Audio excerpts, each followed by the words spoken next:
Bueno, ahora vamos a ver la última parte del tema, que tiene que ver con la senda evolutiva humana, aquellos aspectos tanto biológicos como culturales que se fueron dando en la evolución. En primer lugar se va a tomar, o sea, vamos a hacer referencia a lo que sería la clasificación dónde se encontraría clasificada nuestra especie, según la clasificación que propuso Carl von Linné, que era un naturalista sueco que desarrolló un sistema de clasificación basado en el concepto de especie. Bien. Entonces, nuestra especie va a estar dentro de lo que sería el reino animal, el filum o la familia a ser decordados, la clase de mamífero y el orden de los primates. Bien, los primates van a tener una serie de rasgos propios, entre ellos van a estar lo que sería que las extremidades terminan en 5 dedos y la mano tiene una especialización que le permitió la capacidad prensil con lo que sería el tener un pulgar oponible. Eso lo que nos permite es a nosotros agarrar objetos. O sea, cuando habla de pulgar oponible hace referencia a que el pulgar está opuesto, puede ubicarse de forma opuesta al resto de los dedos. Entonces eso facilita el uso, o sea, el agarre y el uso de herramientas. Después otro rasgo es la visión estereoscópica, o sea, tener una profundidad de campo y una capacidad para calcular distancias visualmente. También poseemos, o sea, los primates poseemos columnas vertebrales flexibles que, o sea, con el agregado de la liberación de las extremidades superiores, o sea, los primates no suelen desplazarse en 4 patas, sino que por lo general lo hacen en 2 patas, y eso lo que permite es la manipulación de objetos. Después también hubo un aumento de la capacidad cerebral en relación al tamaño corporal. Dicho de otra manera, nos creció la cabeza. Después también poseemos un periodo de gestación más prolongado y menor número de crías. Después hay un alto grado de inmadurez al nacer, que eso va a tener, principalmente en el caso de los seres humanos, van a tener una serie de ventajas con respecto a lo que sería la cultura, que lo vamos a ver un poquito más adelante, y que se establecen lazos de cohesión social. Eso sucede en todos los primates, no solamente en los primates humanos, sino también en los primates no humanos. Bien, ahora, ¿cuál es, más o menos esto sería la línea de evolución del orden de los primates? Tenemos una rama central que estaría este, compuesta por los prosimios primitivos y que después se fue diversificando en diferentes ramas. Bien,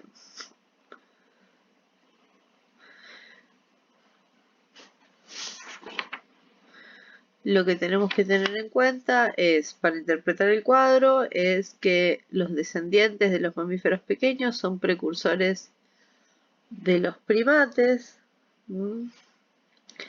que más o menos entre los 40 y 30 millones de años se produce la separación entre estos monos del viejo mundo y los monos del nuevo mundo. Y después hay toda una familia, hay una divergencia evolutiva entre familias que se produce alrededor de hace 20 millones de años.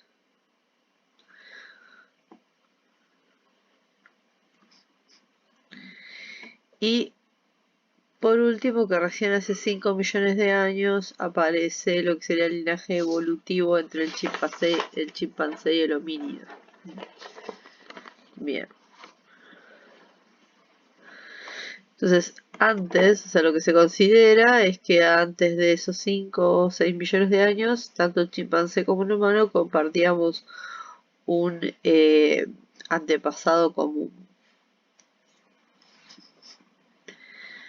O sea, más o menos entre los 7 y 20 millones de años atrás, los simios primitivos estaban distribuidos principalmente o ampliamente en el principal y ampliamente distribuidos en el continente africano, y después se fueron diseminando por lo que sería Eurasia. Bien. Ahora, entre estos 5 o 6 millones de años más recientes, tenemos desde testimonios fósiles los indicadores de cómo fue generándose, cómo fue evolucionando toda la rama de homínidos. Entre los 7 y 20 millones de años, nosotros lo que veíamos es que los simios primitivos estaban ampliamente distribuidos por el continente africano. Luego se diseminaron por el continente euroasiático. Después, entre los 5 o 6 millones de años atrás, empiezan a aparecer todo lo que es el Australopiteco y el Homo, o sea, con una data de 4,5 millones de años. Tenemos la aparición del Australopithecus anamensis, que se caracterizan por vida arbórea y hábitos alimentarios vegetarianos, o sea, todavía siguen compartiendo características con los simios con simios primitivos que vivían en los árboles y se alimentaban de vegetales. Después, entre los 4 y 3,5 millones de años, aparece lo que sería, o se data, el Australopithecus afarensis, que los primeros, o sea, el hito es a partir del descubrimiento de los restos fósiles de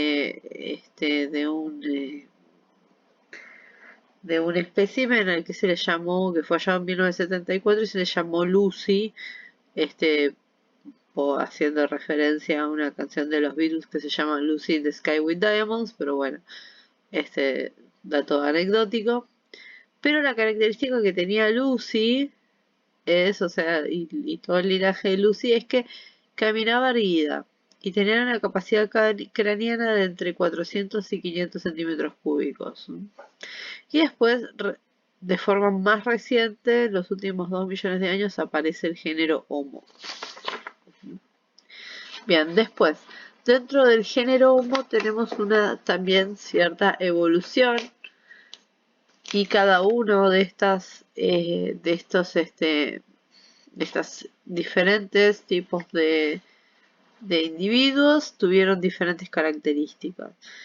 El que tiene, o sea, el que data de mayor tiempo atrás es el Homo habilis, que lo que se observa en los restos que se encontraron es el uso de artefactos y útiles.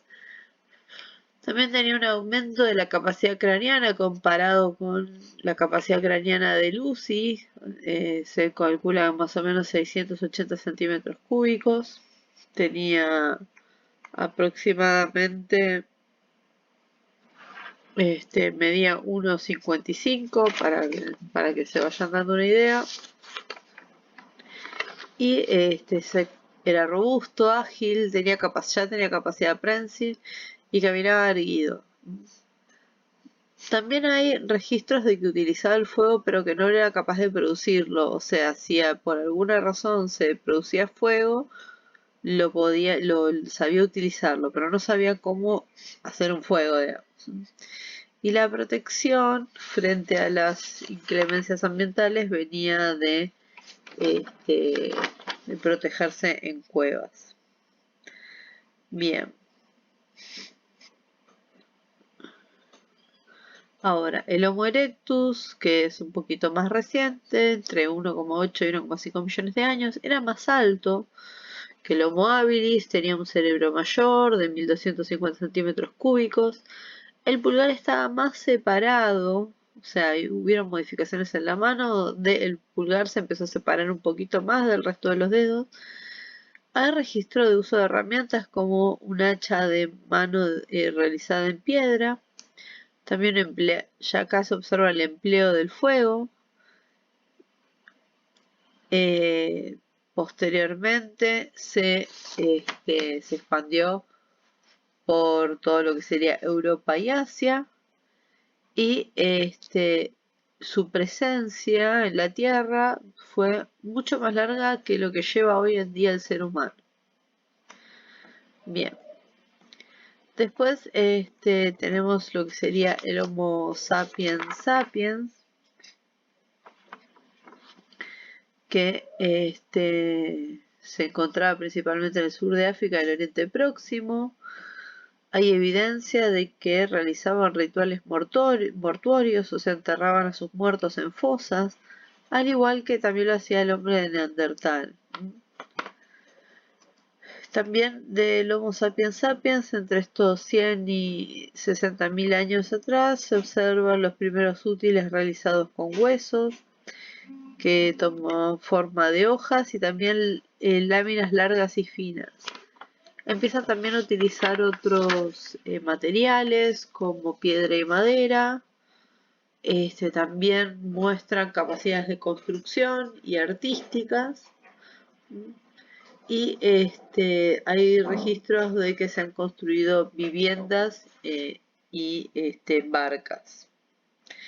Bien, ahora, ¿cuáles son las características generales del Sapiens Sapiens?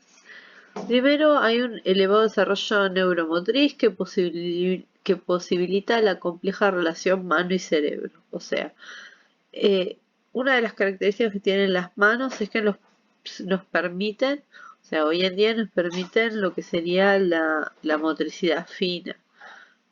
Eso requiere, o sea, la motricidad fina es una de las, en el desarrollo de un ser humano, o sea, de una persona individual, o sea, requiere de un tiempo.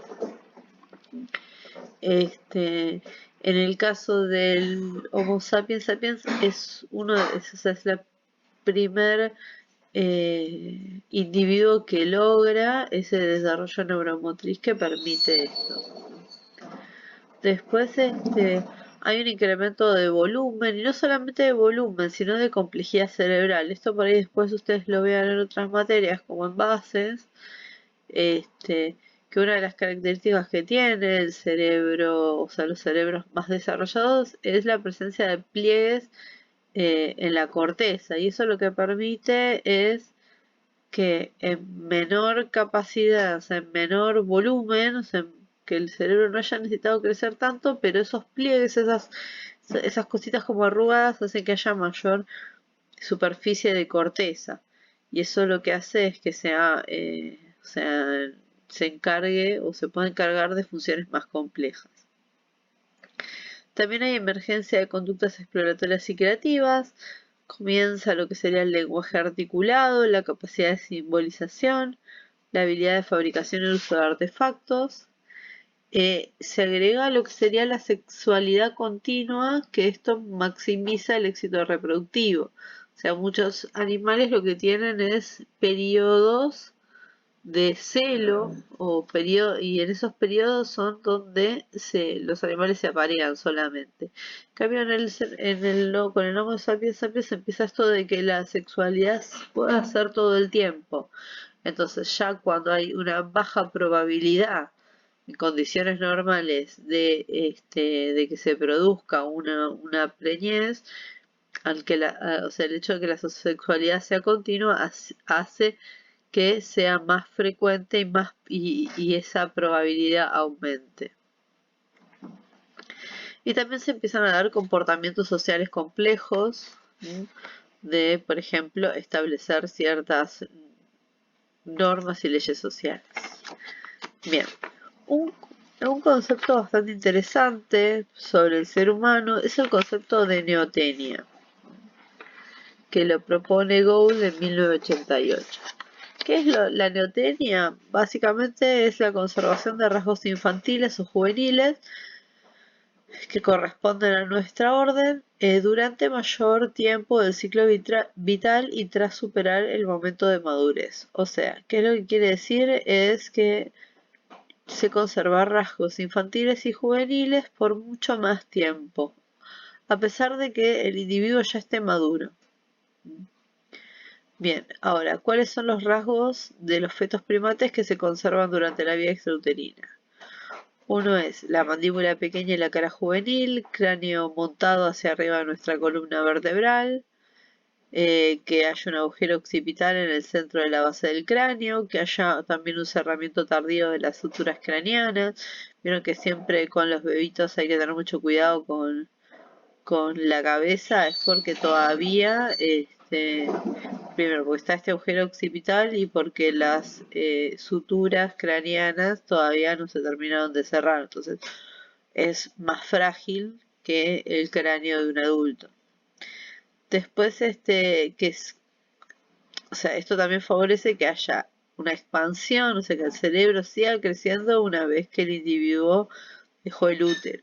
Bueno, después tenemos esto del cráneo abovedado, un cerebro y un cráneo más grande en relación a la estatura total. Y después lo que sería el pelo en la cabeza, axilas y pubis. Bien. Ahora, vamos a centrarnos en lo que serían las acciones culturales que hacen a la humanización. Ahora, ¿cómo se determina la emergencia del comportamiento cultural? ¿Dónde lo podemos situar?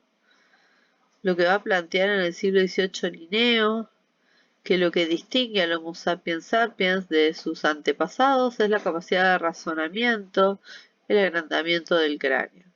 Después, a medida que va, o sea, en las diferentes, en lo que serían las diferentes décadas, se fue cambiando qué es lo que hacía característico a la humanización. Y toda esta, y dónde se pone el foco, tiene muchas veces que ver con el contexto social y económico con el que estaba atravesando la humanidad. Por eso siempre es muy importante tener en cuenta que las teorías, que ninguna teoría es exenta o es universal, sino que todas las teorías surgen y están este, supeditadas o están influenciadas de alguna manera por los contextos históricos y sociales. Y por ahí algo que se teorizó hace 100 años, hoy no es tan aplicable al contexto de hoy porque las condiciones socioeconómicas, culturales que hay hoy en día no son las mismas que hace 100 años. Entonces por eso hay que siempre tener en cuenta la contextualización. Bien. En el año 50 se consideraba que aquello que permitió la humanización fue el bipedismo, que es lo que permitió el bipedismo al dejar libres las extremidades superiores, permitió la fabricación de herramientas. En los 70 se empezó a considerar como que el criterio diferenciador más eficaz sería el lenguaje. Y por otro lado, también se empezó o sea, se llamó la atención hacia el rol recolector de las mujeres. Pero ¿por qué empezó? O sea, para tener en cuenta esto de la importancia del contexto social.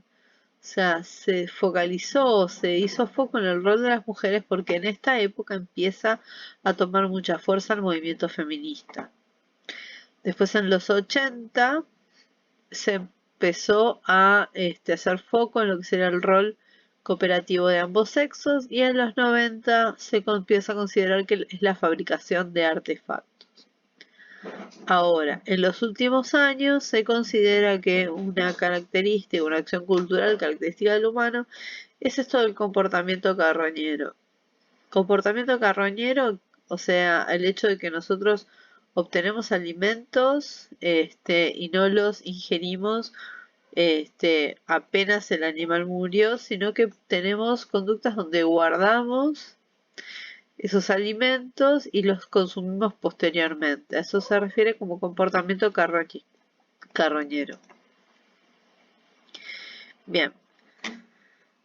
Entonces, vamos a ver lo que sería la hipótesis acerca de la relación mente y cultura, la deriva filogenética y los cambios culturales y cuáles son los momentos cruciales que se establecen en lo que es la evolución humana. Primero, con el Homo erectus se comienza lo que sería la utilización de herramientas de piedra y el comienzo del desarrollo de la capacidad de cacería, y comienza algo particular que se llama mimesis, que ahora vamos a desarrollar un poquito más. Después tenemos lo que sería la creación léxica, que es previo a la aparición del Homo sapiens, es la emergencia del lenguaje tal como lo conocemos y el inicio de la ampliación del léxico. Y después el otro momento crucial es el de la memoria externa, ¿no? Que es hasta la finalización del Paleolítico Superior, va a comenzar el desarrollo de la memoria externa que no involucra modificaciones biológicas. ¿A qué hacemos referencia con memoria externa? A producciones culturales que permiten ir acumulando información, ¿no? Por ejemplo, un libro es una forma de memoria externa, donde yo ahí tengo acumulado un conocimiento sobre un tema particular y puedo acceder a él cuando lo necesite. Bien. Primera conquista de la que hablábamos, esto de la mimesis y la cultura mimética. En este momento, lo que sería el acceso a la información y uso de herramientas se produce por imitación directa, literal, y es por tanto poco plástica y generalizable. O sea, la mimesis, esta capacidad mimética, lo que es presentar acontecimientos de una manera nueva, traduciendo las percepciones de los acontecimientos en acción motora. Básicamente es lo que primero se conquista, es la capacidad de imitar lo que está haciendo otro. ¿No? O sea, yo aprendo a usar una herramienta o hacer algo porque veo que la está haciendo otro. ¿No? También se puede identificar que hay cierta comunicación de tipo intencional y representativa. Esta comunicación es a través del uso de gestos y mímicas, o sea, se va a utilizar lo que sería el cuerpo como una herramienta de comunicación. Entonces, toda esta mímica y imitación que permite ciertos tipos de comunicación, propulsa diferenciación social, amplificación de conductas competitivas y la expansión del terreno de las acciones, ¿no? O sea, vamos a tener estructuras grupales con roles diferenciados y normas, demostración de emociones, coordinación acción entre miembros del grupo, o sea, vamos a tener cooperación entre individuos para lograr un fin, posibilidad de enseñar o pasar sus propios conocimientos a otros que no habían estado en la situación de aprendizaje. Entonces ahora ya el aprendizaje que se realiza se puede transmitir a través de la mímica o a través de la imitación hacia aquellos que no estuvieron en el momento que el otro lo aprendió. Y también hay emergencia de juegos y rituales compartidos. Luego la segunda transición es la invención del léxico y el paso hacia la cultura mítica. Esta invención del éxito va a ser un proceso lento y complejo. ¿Por qué? Porque involucra la creación de símbolos. O sea, ¿y qué es lo que va a requerir? ¿Por qué también es tan complejo el uso de símbolos? Porque hay que etiquetar y diferenciar percepciones y conceptos acerca del mundo, a la vez que se producen cambios constantes en los sistemas de comunicación lingüísticos que van emergiendo y que redundan sobre los etiquetamientos y la trama de conceptos ya logrados. Ok, ¿qué es lo que significa esto? O sea, que hay que ir diferenciando percepciones y conceptos que además van a ir cambiando todo el tiempo porque van a aparecer cosas nuevas. Esto también se acompañó con adaptaciones fonológicas, o sea, adaptaciones en los sonidos y modificaciones neuronales y anatómicas que fueron indispensables para que se logre el habla. Nosotros tenemos, o sea, anatómicamente, además, bueno, de las conexiones neuronales que nos permiten el habla, anatómicamente tenemos una caja fonadora que tiene un rango enorme de producción de sonidos que nos permite hacer sonidos bien diferenciados, y esto, por ende, logró lo que sería el habla. Bien, después la emergencia del habla estaría vinculada con la aparición del mito que fundamentaría una nueva organización cultural, O sea, acá los mitos van a fundamentar esto, o sea, los mitos de fundación o los mitos de cómo funciona el universo van a promover la organización cultural. Y frente a esto, el lenguaje va a ir asumiendo una función narrativa, o sea, para narrar principalmente este mito que sostiene la organización de la cultura. ¿Mm? Y lo que se empieza a observar es un principio de producciones de pinturas rupestres y estatuillas totémicas, que son formas también eh, o sea, frente a todavía no existiera el lenguaje, son formas de transmitir estos mitos este, hacia otros individuos. Bien. Después la tercera transición es lo que tiene que ver con la externalización de la memoria. Entonces, acá los seres humanos van a comenzar a fabricar artefactos simbólicos. Estamos en presencia de lo que sería el Homo sapiens sapiens en este momento y nos encontramos con artefactos representacionales, o sea que artefactos o instrumentos que representan alguna cosa que se hallan a partir del periodo del Paleolítico Superior. Entonces, lo que va a aparecer es la cultura teorética.